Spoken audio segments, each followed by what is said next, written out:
பண்ணையார்கள் விவசாய தொழிலாளர்களையும் குத்தகைதாரர்களையும் சுரண்டினாங்க அவங்க உழைப்ப. சரியா? அதனால எங்க அப்பா விவசாய தொழிலாளர்களுக்காக நின்னாங்க. பண்ணையார்களை எடுத்து நின்னாங்களா இல்லையா? நின்னாங்கல்ல. இன்னைக்கு நம்ம கட்டுற வரி பணத்தை கான்ட்ராக்ட்ல கமிஷன் சொல்லி புது பண்ணையார்கள் உருவாயிருக்கிறாங்க. இருக்காங்களா இல்லையா? 2 கட்சிக்காரவங்க பதவியில இருந்துக்கிட்டு அரசு பணம் பூரா அவங்களுக்கு போகுதா இல்லையா? கைவிட்டு பண்றாங்கல்ல. இப்ப இவங்க தான் இன்னைக்கு பண்ணையாரு. பழைய பண்ணையாரெல்லாம் இல்ல.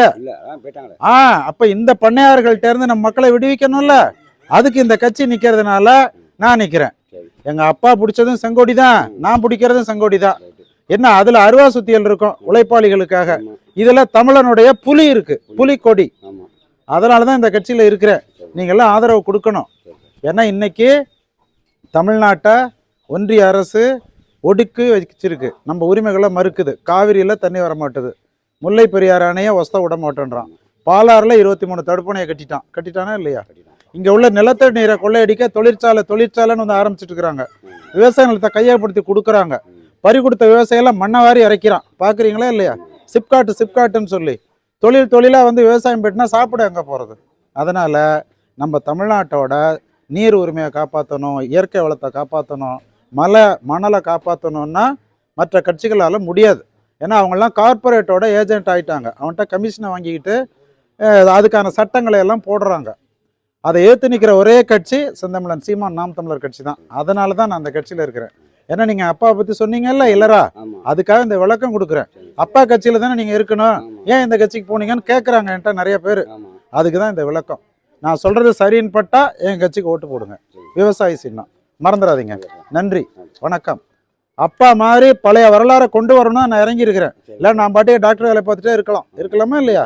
இருந்தாலும் இதெல்லாம் பார்த்துட்டு சகிச்சுட்டு இருக்க முடியல, கஷ்டமா இருக்கு. நாளைக்கு ஏன் பேர பிள்ளைங்க தான் இருக்க போகுது. அதுக்கு ஒரு பாதுகாப்பான சூழ்நிலை வேணும் இல்ல? பள்ளிக்கூடத்து பக்கத்துலேயே கஞ்சா விற்குது இல்ல? பெண் குழந்தைங்கள்லாம் மது சாப்பிட்டு படம் எடுத்து போடுது இல்ல? இதெல்லாம் வேடிக்கை பார்த்துட்டு தானே இருக்கிறாங்க. இவங்க தடுக்கல இல்ல? இதெல்லாம் தடுக்கணும்னா நல்லவங்க ஆட்சி வரணும். அதுக்கு தான் நாங்கள் வந்திருக்கிறோம். வாய்ப்பு கொடுங்க. நன்றி, வணக்கம்.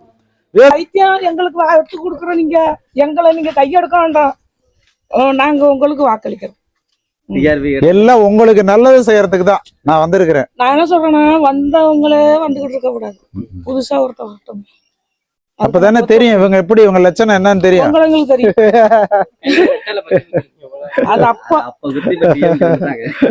அப்பா வந்து கல்யாணம் ஆகாதப்ப குத்துனாரு. அம்மா தான் செத்து போயிட்டாங்களா, அப்புறம் அதுக்கு போடணும். இப்ப சீமான் தான் மக்களுக்கு செல்லுல பார்த்து அவங்க பேசுனது. எப்படி பேசுறாரு? நல்லா உண்மையா பேசுறாருல, துணிச்சலா பேசுறாருல. அப்புறம் அவருக்கு தான் ஓட்டு போடணும். அது நீங்க எய்த்து நிக்கிறீங்களா? எனக்கு அத கஷ்டமா இருக்கு. ஏன் என்ன கஷ்டம்? நீங்க ஏன் சார்படி வர்றீங்க? நான் என்ன சொல்றேன், தேடி நாங்க வர்றோம். சரி, எங்களை தேடி நீங்க வந்துக்கிறீங்கன்னா எனக்கு ரொம்ப மனசு கஷ்டமா இருக்கு.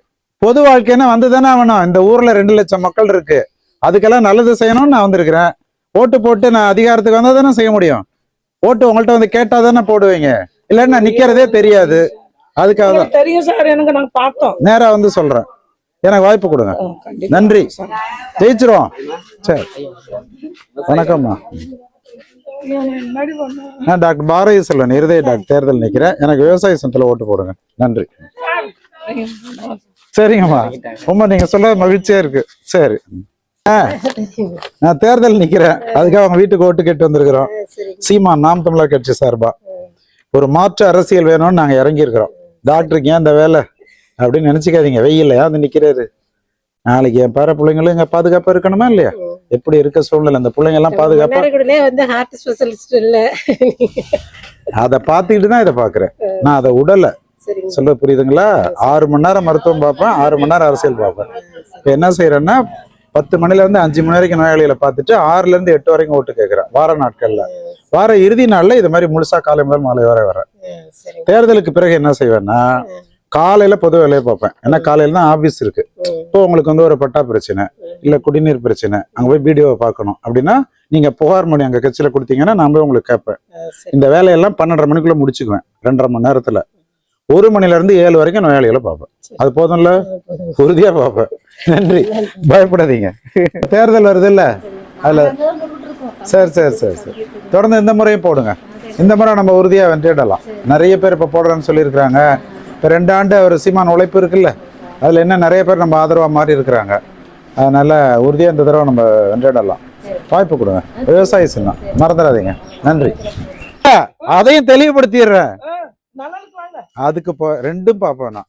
2ம் எப்படின்னா, தேர்தலுக்கு அப்புறம் இப்போ உங்களுக்கு வந்து ஒரு வட்டார வளர்ச்சி பிடிஓ ஆஃபீஸில் ஒரு ரோடு பிரச்சனை, சாக்கடை பிரச்சனை, என்னுடைய கட்சி ஆஃபீஸ் மாடியில் தான் இருக்குது. அங்கே வந்து நீங்கள் எழுதி கொடுத்தீங்கன்னா, சொல்கிறேன் கேளுங்க, காலைல 10 மணிக்கு ஆஃபீஸ் திறந்துருதுல்ல, உங்களுக்கே நாங்கள் போய் கேட்பேன். ஆனால் மற்ற கட்சிக்கு எனக்கு என்ன வித்தியாசம்னா, நான் லஞ்சம் வாங்காமல் செஞ்சு கொடுப்பேன். எந்த வேலையாக இருந்தாலும் செஞ்சு கொடுப்பேன். 1 மணிக்கு டான்னு மருத்துவமனைக்கு வந்துடுவேன். 1ல இருந்து 8 வரைக்கும் நோயாளிகளை பார்ப்பேன். அது போதும்ல. ரொம்ப நன்றி சார். மற்ற நேரத்துல என் செல்லு நம்பரை குறிச்சுக்குங்க. எப்ப நீங்க கேட்டாலும் நான் இல்லாட்டினாலும் இதுக்கு எங்க போகணும், எங்க ஈஸி எடுக்கணும், என்ன ட்ரீட்மெண்ட் எல்லாம் நான் சொல்லுவேன். நான் போனை ஆஃப் பண்ண மாட்டேன், தலைமாட்டிலே வச்சிருப்பேன். எப்பயும் உங்களோட நான் இருப்பேன். சரிங்க சார். நன்றி. நன்றி சார். சரி.